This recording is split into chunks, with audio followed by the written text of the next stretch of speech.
Do you guys watch horse racing here on the Calcio Guys? Adriano, Johnny, I'm Nicholas. Do you guys watch horse racing? Do you know the reference? No, unless I'm betting on it. No. I mean, the only Yep. horses I know of are the stallions that are in this podcast right now. Hey, talk about cringe to start off the episode, guys. You know, in horse racing, the horse that finishes first, he just needs to be ahead of the other horse. Doesn't matter if he's a foot ahead or if he's a couple of inches. It's called Corto cortomuso. That's what it's Yes. called.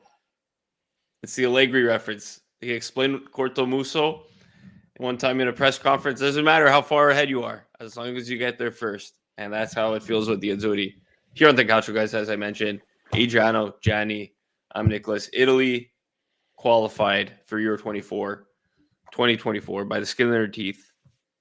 Guys, how are you feeling? Pretty good. Obviously, not too happy with today's results, but qualification is qualification. That's the way I see it. Yeah. Yeah, tough. Yeah, you said it right, Johnny. I think we all obviously are pissed about the result today. I mean, even though we did qualify, it needed to be better, and we'll get into it. But guys, very, very, very lucky that we're we're in the position that we're in after seeing the end of that game earlier today. Yeah. Same. I mean, on one end, it's like, damn, we just squeaked through. We got lucky with that non-penalty right at the end, Cristante on Mudryk. But on the other end, you know, Italy's qualified. At the end of the day, we're going to show up to the Euros. No one's going to talk about how they qualified. It's just in the moment after the qualification of the World Cup or misqualification of the World Cup in 2018 and 2022. It felt like it was going to go in that direction again, where they would have needed another playoffs. Thankfully, that's not the case. But you know what, guys? This is a unique qualification because Italy literally had two coaches for it. You know, this is not, you know, Spalletti didn't do it all by himself. Mancini still had a hand in this. As much as, you know, we don't, you know, we want to forget that part of Mancini with the qualification in the World Cup. He was still the coach when they started this back in March. Yeah. So he still contributed to this qualification. So this was pretty much a two-man effort. A lot of different players played. It was a short qualification, just between March and November. It was what, eight games, but at the end they tie Ukraine today 0-0, beat Macedonia 5-2 on Friday. I don't know if you guys want to start with the Macedonia game. If you just want to talk about the Ukraine game today, We'll start North Macedonia. I think it's due. I mean, yeah, you know, we we finally got a positive result against these guys. So might as well talk about it. I think you know, going into that game, again, did we really know what to expect? I mean, we were kind of like in the air. I mean, you know, we had two.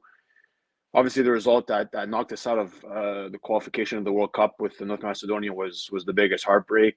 The other draw that we got against them as well, and now this game on Friday that came up. You know, obviously optimistic. We before going into the international break, I know we were all pretty much on board that, you know, we got to just win out. We don't want to put our faith in anybody else's hands but ours, and you know, just very, very positive after that. You know, Macedonia game. It was a team that, you know, Spalletti was talking about it a lot. You know, he really wanted this team to make people fall in love again. That was like one of his quotes that he mentioned. You know, for the Italian fans to fall in love with this Azzurri team again. And listen, like you said, Nick, it's been a two-man effort. You know, Mancini brought us that joy back then, and you know, I think Spalletti's kind of picking up those pieces to try to, and picking up, you know, broken hearts along the way of many Italians around the world to kind of try to fall in love back with this team. And with the showing on Friday against North Macedonia, I think you know, there was a lot to take from that match. There was a lot of positive. Not a perfect game, obviously, but it wouldn't be Italy if it wasn't if there wasn't some drama. So I just don't remember the last time, you know, Italy scored 5 goals. I mean, we always say, you know, this is a team that needs to score more goals, that needs to, we create the chances. We're not effective in the final third, or efficient rather. And, you know, I think it probably could have even been more than 5. And, you know, it was 5 goals, and it was enough, obviously, to knock off North Macedonia, and it was just again, a collective effort. I think across all the players. Multiple goal scorers in the match. Our best Italian player, coming back, in a big way for sure, and contributing, heavily in that match. And even today, we'll get into it after, but Chiesa's 2 goals. I mean, obviously, we're a highlight. And, just I was pleased with the result. They actually wanted to attack. They actually went forward. They actually wanted to continue to pour it on and not, settle for 2-0, 3-0. They kept their foot on the gas pedal. Which, listen, guys, I haven't seen that with the Azzurri in a while, and for me, that's encouraging. Obviously, now we're playing Monday morning quarterback, and we know what happened today. But going just back to that moment, it was a positive. So. It's finally, like I said, we got a positive result against North Macedonia. I think, I don't. You guys heard what I had to say about Jorginho last podcast, and if anybody follows us on social media at the Calcio Guys, we put a little bit of a clip there. We were kind of going a bit back and forth with the whole Jorginho thing. Besides him, I would say, there was positives pretty much all over. So. Team selection, it was what it was. I didn't mind it, but besides obviously the Jorginho,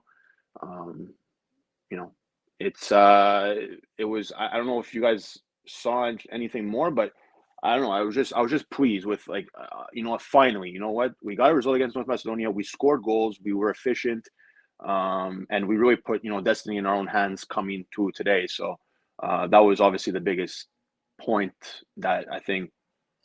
Us fans wanted going into the match today against Ukraine. So obviously a lot of positives to take away from the North Macedonia game. You exercise some demons that you've had from previous qualification horror stories. It was great to see a very nice collaborative effort from the team. But I think what needs to be said was that it was a result that was expected. Given the quality of the starting lineup versus what we're going up against. I know that we had those fears from previous games as experience, but I think the mentality was completely different at the time. It was just full of negativity, and I think that even though Spalletti still has more or less the same team, it's just there's a difference from last game to this game.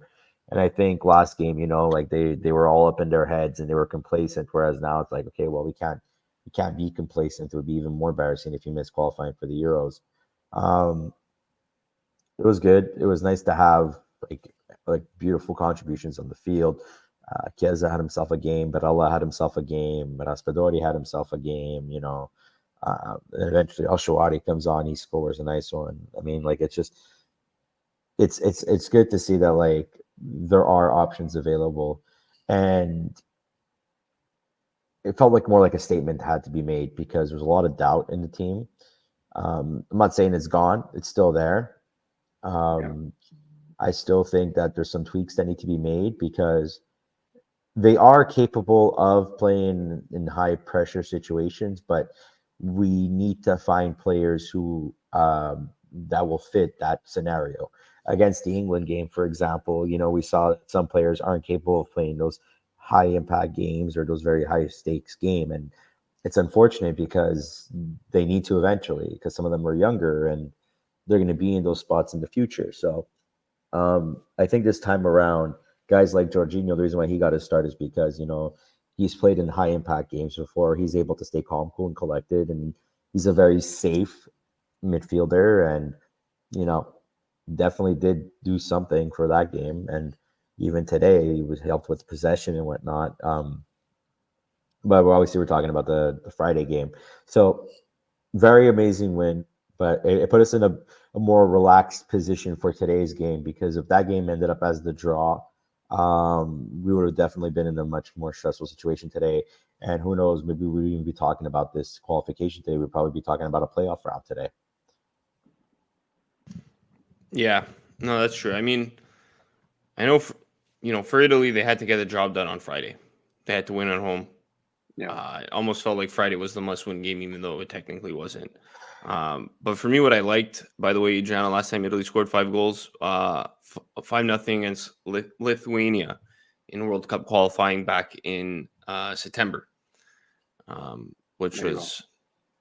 was interesting because Keane scored twice. There was an own goal. Raspadori scored, and Di Lorenzo also scored. But for me, what I liked about this Italy is, sure, they stuck with the 4-3-3, but they play with a false nine, and I think it works. And I really like Raspadori in that position. Um, Unfortunately, I don't think it's something that's sustainable over a tournament now that we Mhm. qualified, because Raspadori is like the only player who could do this right now. The other striker options that we have, they're pretty much your target guys. Look at Skamaka. He came in today and they played differently. Well, with Raspadorian, at least he provides different options. You look at that front three. You had Chiesa, Raspadori. Berardi started the first game. Today was Zaniolo. For me, Berardi, Zaniolo, Politano. You could put any of those three guys at the same talent level. Come the tournament, you just start who's hot, who's healthy. But for me, Chiesa and Raspadori are must starts in this team, and they look like they play well together. It doesn't help that they don't play together throughout the year. They've never played together at the club level either.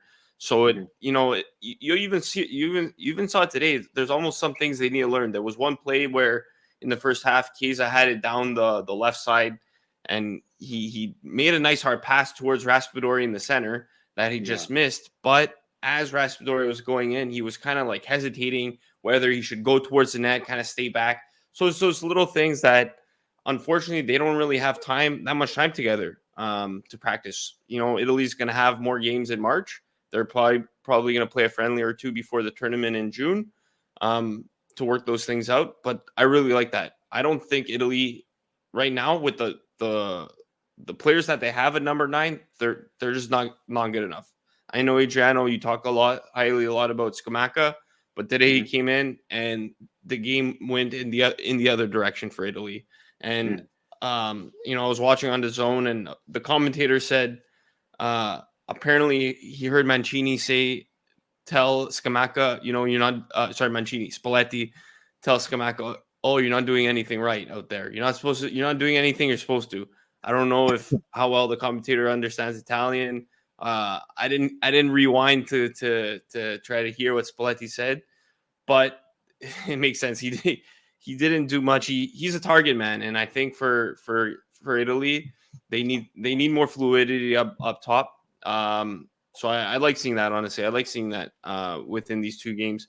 5 goals is always nice. El Shaarawy scoring is always nice.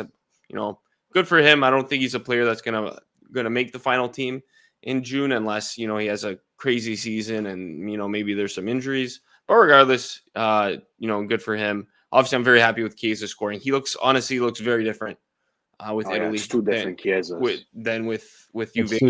But it's two different styles too. It's It's two different something Chiesas. it was something I was discussing with Berto from All Juve Cast. We had a discussion and stuff, and he said that it's not like as if Chiesa's not kind of like playing the same way at Juve. It's just he's not capitalizing as much as in Juve as he is with the Azzurri. He said something like even Vlahovic too, like they're getting high danger chances. They're just like they're not scoring anything. Like they couldn't hit the side of a barn if they wanted to at this point, to use a hockey term. So, but I still will argue that Chiesa at Fiorentina, and I've had arguments with people about this. I'm like not even discussions, like arguments, like that. I'm telling them the Chiesa Juventus is not the Chiesa of Fiorentina, nor the Chiesa of the national team. Chiesa of Juventus is you could say that it's good in the sense that he's more defensively responsible, and he's able to adapt to different systems because he's a professional footballer. I hope so. But the system that he has there is not a system that allows him to do what he does for the national team, especially in today's game. For example, the cuts that he was trying to make, the aggressiveness that he had, that the fact that he's willing to take those risks. Berto brought up a good point, saying that because Juventus's midfield is not as obviously solid as the national team's midfield, which makes total sense. So like he doesn't have that luxury because if he takes the risk and they get punished hard, Juventus gets punished hard, and then Allegri loses his shit, and then obviously it's never a good environment to be in. But he has the luxury of being able to do stuff like that. And today, for example, like as I tweeted, him and DiMarco were just like they were like it was like Spinazzola and Insigne-esque, where they were just rotating their positions more or less and being able to cycle the ball offensively on the left side to create as much chances as possible. So I love it when I see stuff like that happen. He didn't score, but it's not a big deal. You're not going to score every game. You're not going to be the guy who's going to like nobody scored. Like we had our efforts, we had our chances. It's not just one player that didn't score. The entire team didn't score. And versus North Macedonia, it was just you're going up against a team that's obviously at a much lower skill level than Ukraine. So when you get those opportunities, you're going to get them more often, and it's very likely you're going to score them too. So I think that's one of the that's what I was going to say. Any Serie A team is better than North Macedonia and even arguably Ukraine. So let's take these games with a grain of salt too, because the Serie A is a tough league. Well, there's a lot of talent, and these teams have a lot more time to prepare to play against Juve, to play against Chiesa than North Macedonia does. Yeah, they know them. They know these players. They know these coaches. They know the systems. Exactly. It's the same 10 coaches in the city every year, so they know each other. So yes, we all saw it. Different gameplay, but it's also easier opponents. But I do think also, to your point, Johnny, I think with Juve, right now it's a bit of a 4-4-2. It's not. I think with the national team, the 4-3-3, where he has two other forwards with him, I think that really benefits him, and we don't see that Juve where he's kind of left alone with Vlahovic, and that's okay sometimes. Look, Juve's second in the league. Something's working, but you said he has more defensive responsibilities, and I think that takes away from his offensive game versus Italy. It's he's more fluid. He tells the front three, go ahead and score. Yeah. It's more fluid. It's more attacking. Like just his position. Obviously, there was a play today, and I think it was in the second half, I believe, that he really tracked back and won a foul in our own zone to take possession back. But it's just a different thing, just a different play style. I mean, the responsibility that he has with Juve and the national team, and I know we've spoken about this a lot on this podcast with Chiesa especially. It's two different animals. I mean, he's more free. He's more free with the national team. I think he's able to be more creative. He's able to go on those runs. He's able to, like Johnny's point, and I'm glad he brought it up again because I saw the tweet and I knew I wanted to always bring it up tonight. And like him and DiMarco making those plays 1-2s along the left hand side. I mean, he doesn't really. I mean, again, I don't watch Juve every week, but I don't see him having that at the club level with Juve.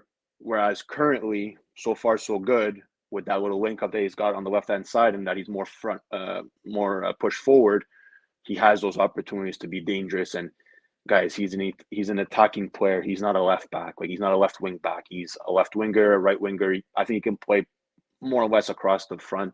I don't really see him as a striker, like a 9, but maybe as like he plays a Juve with an actual striker, and he plays kind of off of them, but he just has more free range of being creative and being the Chiesa that we know. So for that, I like it because, like I've said in the past, he's one of the few players that is not scared to, go one-on-one, take a man on, make a dribble, make that pass, drive the net. So and actually have a bit of success with that, because we saw other players, if it be Mimo Berardi or Zaniolo or even Raspadori at times try that same stuff, and it doesn't always work. I think Chiesa's efficiency on that aspect of the game is a bit higher. And listen, he's a dangerous player for us. He's arguably one of our better players or best players. So we need him in the position that he needs to be playing. We don't need him to be playing left back. We have a good one in DiMarco. So